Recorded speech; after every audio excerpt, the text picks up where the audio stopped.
Chris, obviously the season didn't end the way you might have hoped, but 29 of the 30 teams end up a little bit disappointed with the end of the season.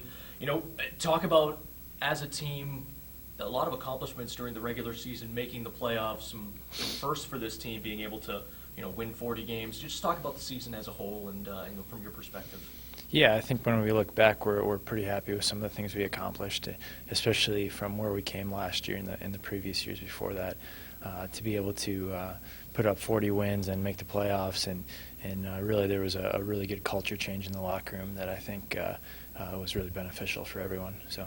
Talk about that culture change. A lot of the veterans, yourself included, Rod Pelly, Tim Sestito, guys who had letters and some who didn't, were really able to be a force for this team. Guiding what was kind of a younger team compared to teams in the past year.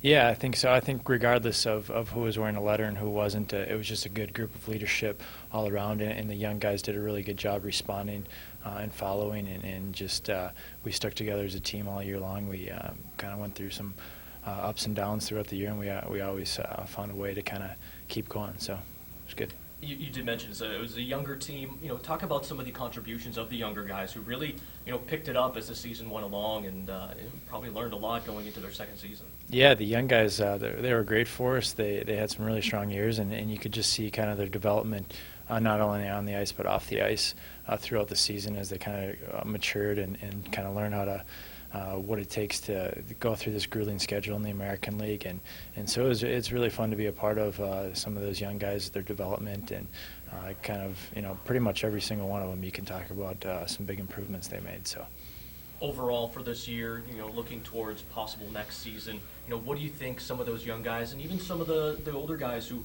had more of a leadership role, what do you think they were able to take away from this season?